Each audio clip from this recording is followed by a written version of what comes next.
Hello all, welcome to my channel. I hope all are doing well. आशा करती हूँ सब स्वस्थ होंगे। तो आज हम स्टार्ट करने जा रहे हैं भारतीय संविधान की अनुसूचियाँ के कुछ इम्पोर्टेंट क्वेश्चन। तो स्टार्ट करते हैं कुछ इम्पोर्टेंट क्वेश्चन से। पहला क्वेश्चन है, मूल संविधान में कितनी अनुसूचियाँ थी? तो मूल संविधान में टोटल 8 अनुसूचियाँ थी। ठीक। नेक्स्ट क्वेश्चन की ओर बढ़ते हैं। वर्तमान में भारतीय संविधान में अनुसूचियों की संख्या कितनी है? तो हमें पता है वर्तमान में भारतीय संविधान में अनुसूचियों की टोटल संख्या 12 है। ठीक। क्वेश्चन नंबर 3 की ओर बढ़ते हैं। जो 10वीं अनुसूची है वो किस चीज से संबंधित है? तो हमें पता है 10वीं अनुसूची दल बदल कानून से संबंधित है। इसमें जो भी संसद सदस्य हैं, राज्य विधानमंडल के सदस्य हैं, उनकी दल बदल कानून के तहत अयोग्यता को घोषित किया जा सकता है। ठीक। इसके अलग अलग ग्राउंड्स हो सकते हैं, अलग आधार हो सकते हैं। जैसे कि कोई राजनीतिक नेता, कोई भी संसद सदस्य है, वो अपनी स्वेच्छा से राजनीतिक दल की सदस्यता को छोड़ दे तो वो अयोग्य घोषित किया जाएगा। लेकिन इसमें कुछ अपवाद भी हैं, जैसे कि अगर अब जो संविधान में मेंशन है कि अगर 2/3 सदस्य एक साथ स्वेच्छा से अगर सदस्यता को छोड़ देते हैं तो वो अयोग्य घोषित नहीं किए जाएंगे। ऐसे ही अगर कोई निर्दलीय सदस्य, कोई सदस्य अपनी किसी राजनीतिक दल में निर्वाचन के बाद किसी राजनीतिक दल की सदस्यता को ग्रहण कर लेता है तो इस आधार पर भी उसे अयोग्य घोषित किया जा सकता है। ठीक। अगर अगर कोई राजनीतिक दल के खिलाफ, अपने दल के खिलाफ कोई सदस्य पूर्व अनुमति के बिना अपने दल के खिलाफ कोई सदन में कोई वोट करता है तो उसके खिलाफ भी दल बदल कानून के खिलाफ भी उसकी सदस्यता को अयोग्य घोषित किया जा सकता है। नेक्स्ट क्वेश्चन की ओर बढ़ते हैं। संविधान सभा द्वारा अंतरिम रूप से पारित संविधान में कितनी अनुसूचियां शामिल थी? ठीक, ये सेम क्वेश्चन है कि मूल संविधान में कितनी अनुसूचियां थी, लेकिन पूछने का तरीका अलग है। तो इस मूल संविधान में टोटल 8 अनुसूचियां थी। ठीक। नेक्स्ट क्वेश्चन की ओर बढ़ते हैं। कौन से संविधान संशोधन द्वारा 90वीं अनुसूची को शामिल किया गया था? तो जैसा कि हमें पता है प्रथम संविधान संशोधन 1951 के द्वारा संविधान संशोधन को में 9वीं अनुसूची को शामिल किया गया था। ठीक। 9वीं अनुसूची किस चीज से रिलेटेड थी? तो ये जमींदारी उन्मूलन से रिलेटेड थी। ठीक। इसमें पहले ये कहा गया था कि कोई भी विषय अगर 9वीं अनुसूची में शामिल किए जाएंगे तो उनकी न्यायिक समीक्षा नहीं की जा सकती है। लेकिन कुछ बात हुए, कुछ केसेस हुए, उसके बाद ये निर्णय लिया गया कि केशवानंद भारतीवाद 24 अप्रैल 1973 के बाद जो भी विषय इसमें शामिल किए जाएंगे उनकी न्यायिक समीक्षा की जा सकती है। नेक्स्ट क्वेश्चन की ओर बढ़ते हैं।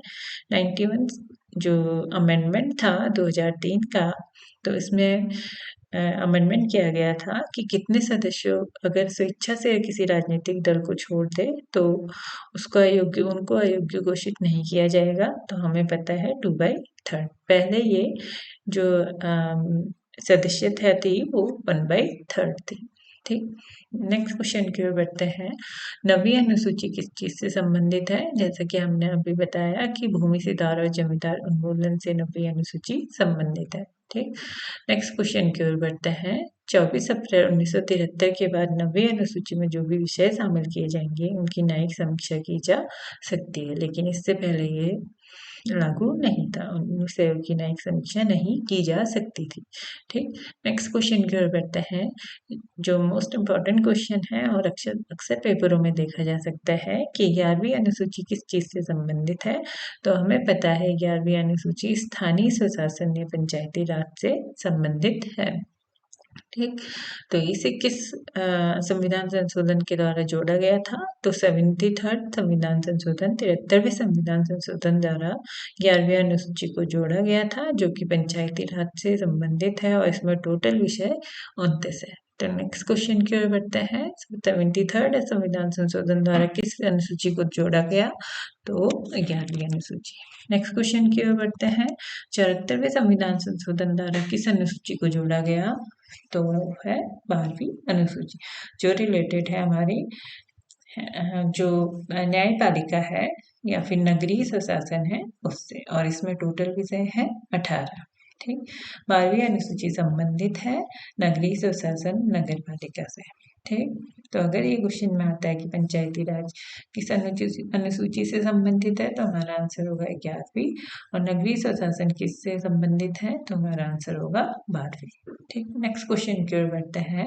भारत में अगर कोई राज्य शामिल होता है या संघ शासित प्रदेश शामिल होता है तो उसका उल्लेख किस अनुसूची में किया जाएगा, तो हमें पता है कि पहली अनुसूची में इसका उल्लेख किया जाएगा। नेक्स्ट क्वेश्चन की ओर बढ़ते हैं।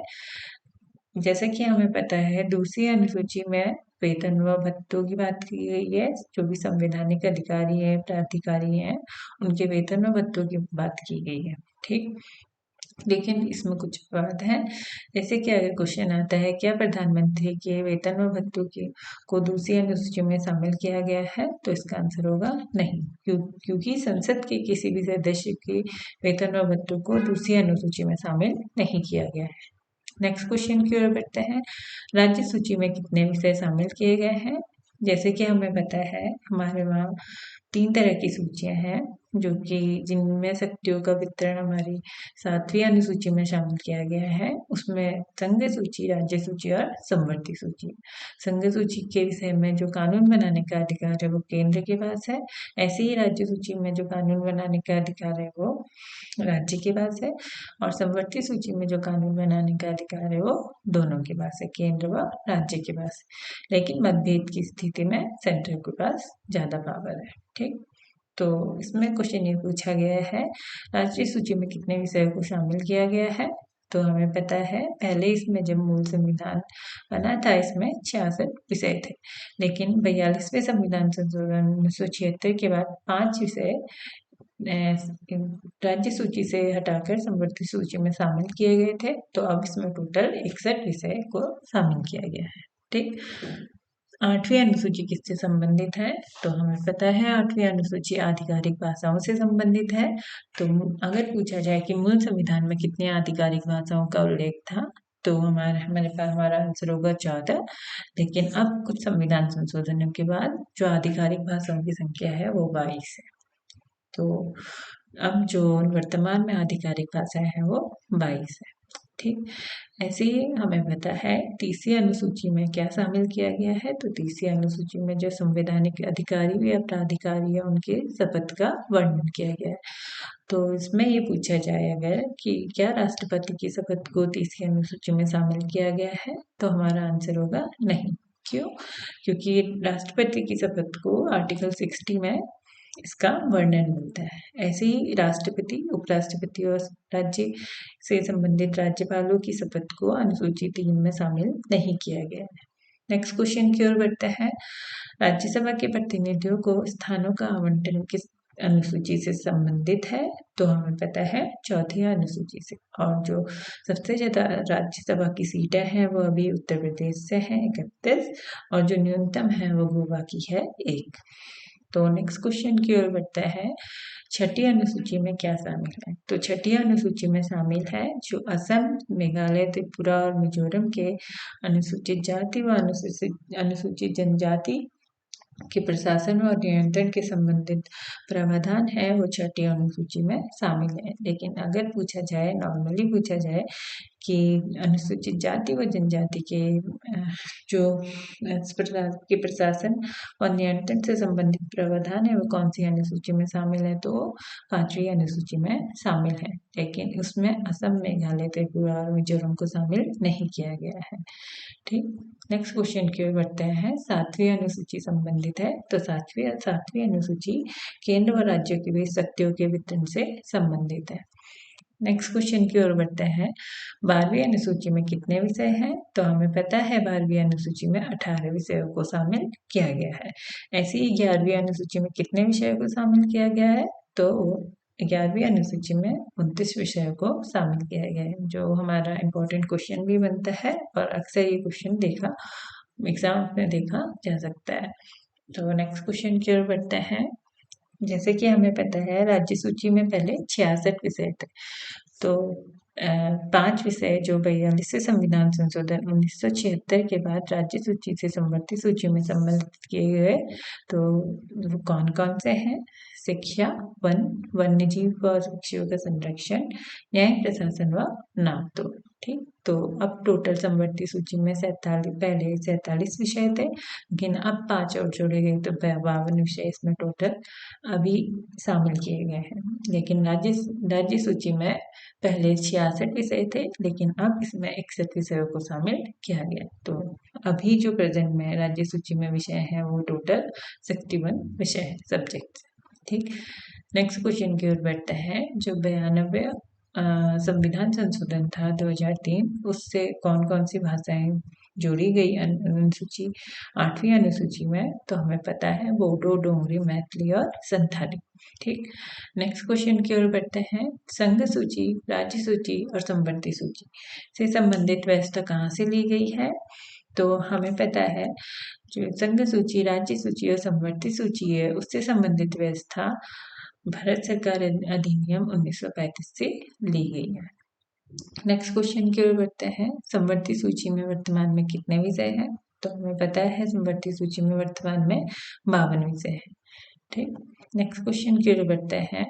कृषि, पुलिस, सिंचाई, जल, भू राजस्व और लोक व्यवस्था आदि किसमें शामिल किए गए हैं? कौन सी सूची में शामिल किए गए हैं? तो हमारा आंसर होगा राज्य सूची में। अब इससे क्वेश्चन ये भी पूछा सकता है पर्टिकुलर कि कृषि किस सूची में शामिल किया गया है? तो हमें पता है कि राज्य सूची में इसे शामिल किया गया है। ऐसे ही युद्ध, विदेशी ऋण, डाक सेवा, बैंकिंग, मुद्रा, अंतर्राष्ट्रीय संधि, सुरक्षा, संचार आदि किसमें शामिल किए गए हैं? तो हमें पता है ये संघ सूची, ये सब सेंटर के पास है।